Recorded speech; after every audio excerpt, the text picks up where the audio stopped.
All right, so in this week's lesson, we're going to talk about complementing the chords. And this is one of those topics that's absolutely critical when it comes to improvising, and it doesn't get talked about enough. And I'm not talking about lead, I'm talking about rhythmically complementing what's going on. And so if you're playing with a band or even just one other person, just in a jam scenario, and you've got a rhythm that's happening, whether it be a piano or another guitar, what are you going to play on top of that? You don't want to just do the same thing they're doing and just strum the same kind of rhythm. You want to layer in something that's sort of complementary to it, especially if there's a vocal on top of that. It just starts to get monotonous if it's too much of the same stuff. And so that's what we're going to talk about. I love this topic because it's so fun and it's a great way to be creative. So I'm going to share a lot of the things that I've learned through the years, just taking basic chord shapes and little ideas that you can pull from them. So you're going to walk away with a whole bunch of new ideas that you can add to your playing. And I've got this lesson split into two parts. So in this video, we're going to go through the first half of what I just played.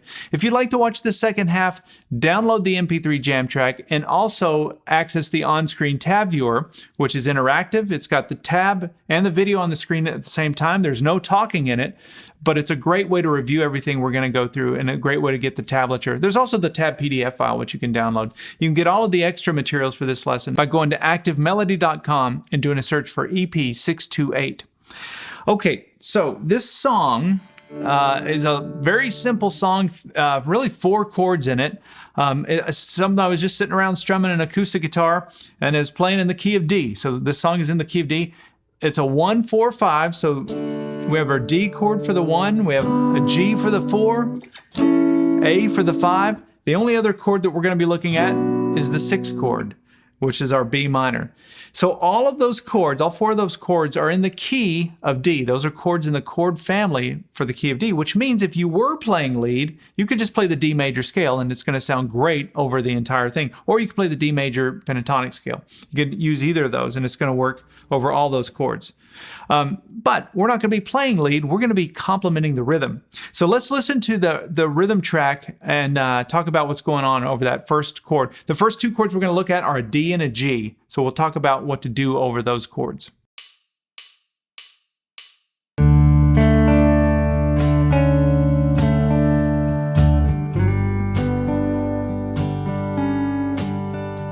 All right, so in the jam track, the first thing that happens is an acoustic guitar just strumming a D chord. And what I want to play on top of that with my electric guitar, I don't want to just strum a D chord because that's already been done. So I want to play, and remember, I'm trying to complement this rhythm. I'm trying to come up with a part for that. So what I'm going to play on top of that is very open, very spacey. We're leaving a lot of space. There's nothing complex in this. That's one kind of added benefit to this. You can be very slow and take your time. You don't have to, be thinking about anything complicated. It's not like playing a lead. So what we're going to do is we're going to start off by making a D chord down here in first position. Now I'm not actually playing the 1 string or that high E string. So I didn't even have my middle finger down on the fretboard. That's sort of irrelevant, but I'm just mentioning that. So we're going to start off by arpeggiating the chord. We're going to play strings 4, 3, 2. It's just out of the D chord. And then watch this. So what's that? So when I did that, I've got my middle finger and my index finger on that 2nd fret, strings 2 and 3. And so what's happening there, if you listen to it, you've got this sound.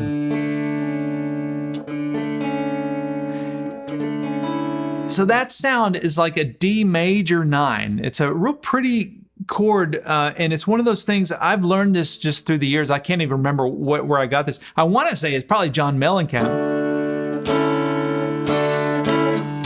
That song. That may have been where it came from, but I use this all the time. And here's the idea. It's very simple. So all you do, if there's a part in a song where there's a chord hanging out, you can play the chord, and then you can play the 5 chord. And so watch this, but leave the bass note of the 1 chord that you were just on. So in this case, we're playing a D, then we're going to the A with a D in the bass. So it's like an A over D, and then back to the A. So it sounds like this. And you can just do that over the D chord, and it's a real pretty little variation. You don't have to just do it down here. You could do it anywhere you've got a D chord. So this is where you get into the cage system. You could play a D up here and play an A here. Isn't that pretty? That's another way you could do it.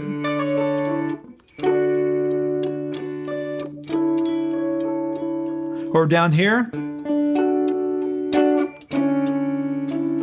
you've got all these D's and A's all over the fretboard, and and I'm just playing triads as I'm doing that, but you can start using that as a nice little complement to a chord. So just find its 5 chord and play that, and kind of go back and forth between the two. So that's the first idea.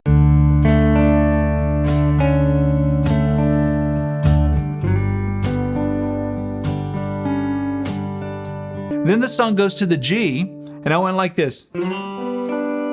So I slid up to this G. I'm just thinking about my G chord from the using the E shape from the Cage system, and I'm playing strings 4, 3, and 2. That triad right there. The reason I'm playing that as opposed to a G chord like this, first of all, the rhythm acoustic was already doing that, so I didn't need to do that. But the reason I came here is so I could do this. Isn't that a cool sound? And I love this. I got this from a song called Borsalino, I think was where I got this. It's a Chet Atkins song. It's got this this little sound, and I don't really know what to call that other than it's just a flat 5. So it's like it's a G chord and I'm flatting the 5. But it sounds good because this note is in my D major scale. That's the 7. 1, 2, 3, 4, 5, 6, 7. So now I'm using that note in 2 places. I'm using it for my D when I go into that 5 chord, and then I'm using it for the G.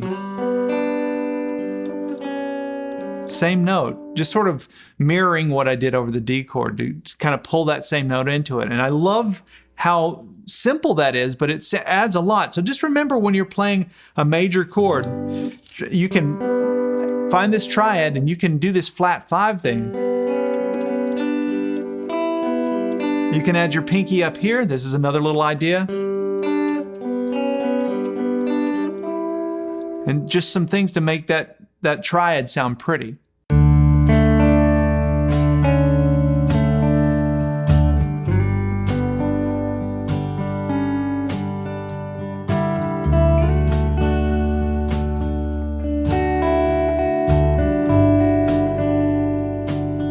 So then the song goes back to a D chord, and I just kind of kept walking up the fretboard. I started here, came up to here, and then I went to my next D. I'm just kind of moving up the train here.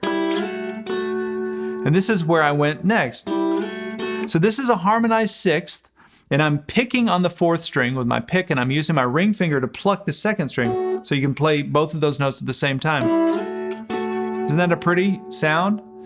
Now, why is this working? Like, what's going on here? Well, let's just think chord shapes, Cage system. We're now back to a D chord, so I'm thinking about my D chord right here using the A shape. Strings 4 and 2. Oh, that's where that harmony's coming from. It's right out of that A shape. So I just started 2 frets down on this 5th fret and slid into it. And then check this out. This is a really cool little idea. So I did that over the D chord as well. Now, I can't remember where I got this idea. I want to say it's the song From the Beginning, Emerson, Lake and Palmer. I got it from something years ago. It could have been a Jim Croce song, I'm not sure. But the idea is you're playing on the 7th fret, you've got strings 2 and 3. And then you've got your open 1 string.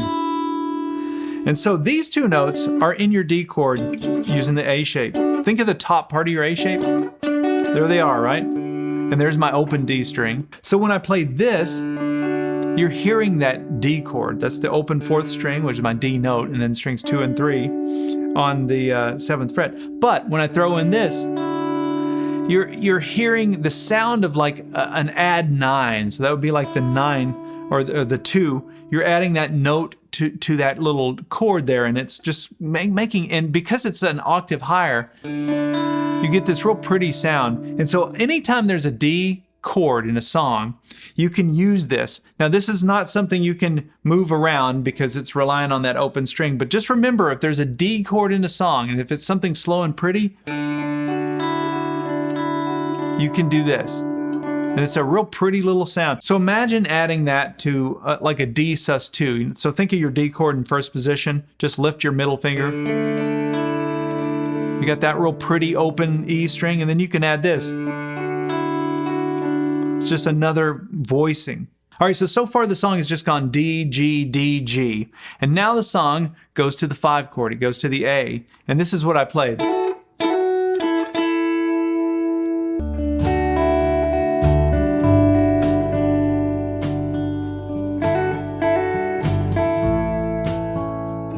Really simple. So I'm barring the first 2 strings on the 5th fret, and I'm doing a hammer onto the 7th fret 2nd string. And what that is it's like the top part of my D chord using the A shape. So I'm just playing the D again. It's like going D, D, A, A. That's kind of what's going on chord-wise. But instead of me playing it like that, I'm just going. So when it goes to the A, I'm just playing strings 1 and 2 out of my A chord using the E shape. You can think of it like that.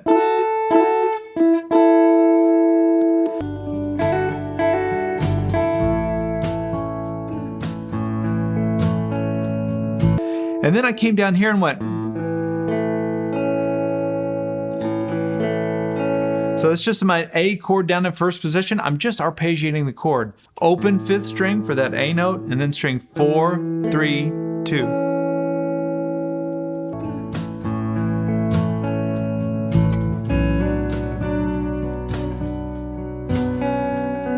Okay, so now's where the song goes to the B minor. We go to that 6th chord. So remember, we've just played over the A. We played this, and then I came down here. When it goes to the B minor, I just did this. So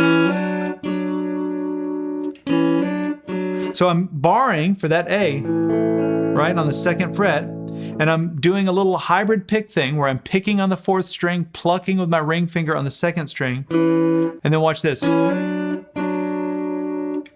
I'm doing a hammer-on with my middle finger to the 3rd fret 2nd string, my ring finger to the 4th fret 4th string, while I keep that bar there. Now, what is that? Why does that work over the B minor? Because look at your B minor right here, right? Using that A minor shape. You're starting to see we're just playing the chords. We're just getting at them in different spots. And so if I look at this chord voicing and play strings 4 and 2, it's these notes, the ones I just hammered on. So that's why that works for the B minor. And then another little idea I went, and I want you to get this idea. I use this all the time, and we're going to reuse it a couple of spots here in this little song. So this is still over the B minor. What I'm doing for that is I'm thinking about this, my B minor, using that A minor shape, right? But all I'm doing is I'm lifting my middle finger. And when you do that, you get a B sus2 chord, which is that suspended chord is neither major nor minor, and it's a beautiful sound.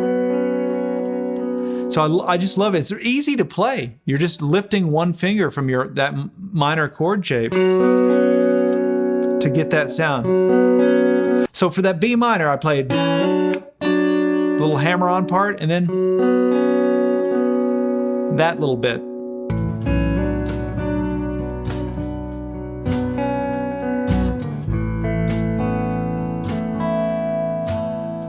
Then the song goes back to the A chord, and I just played the same thing that I did for this B minor, this little sus thing. So when the song goes to back to the A, I went like this. So I took this shape basically, and I moved it down 1, 2 frets. So I lifted my bar there because the nut is playing where the bar was. So I can just keep these same 2 fingers. So I've got my B minor, and then I can just move it down 2 frets. And I play. So it's string-wise. You can just check the tab there for that. But that's where it's coming out of. So just remember this idea, and this works for major chords or minor chords, this sus chord, because it's neither major nor minor. We don't have a third in the chord, so we can play it over either. So if the song had a G in it, for example, you just need to find your A shape to make this chord. So here's my G chord using the A shape, right? Now watch this. If I want that sound that we just made, that sus sound, let's look at this. See what I did? I just, where that bar would be, I just played those 2 notes there on the 12th fret in that case. If I want to do it for a D, so you can do this all over the fretboard now and represent any chord with that sound, major or minor.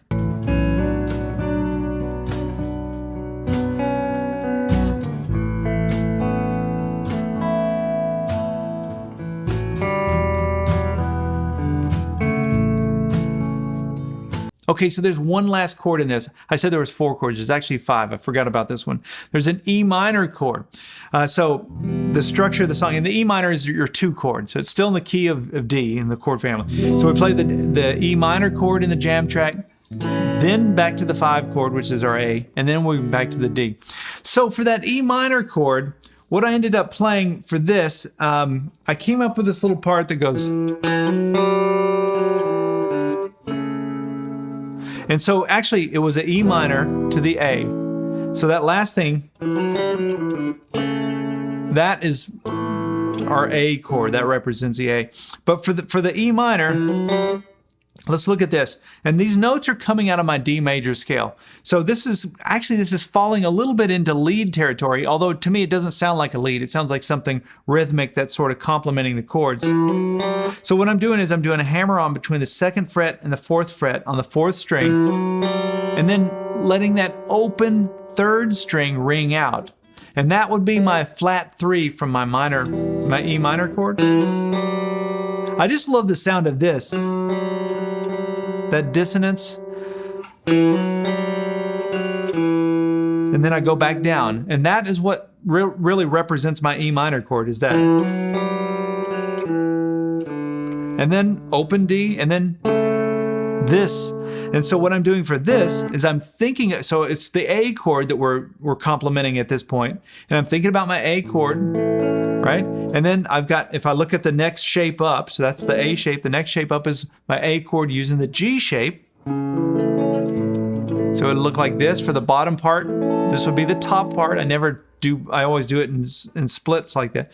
But this is the way that most people, a lot of people use this chord shape, is to play it like this. So there's the bar for my A, but then I've got my ring finger up here on the 4th fret, 5th string.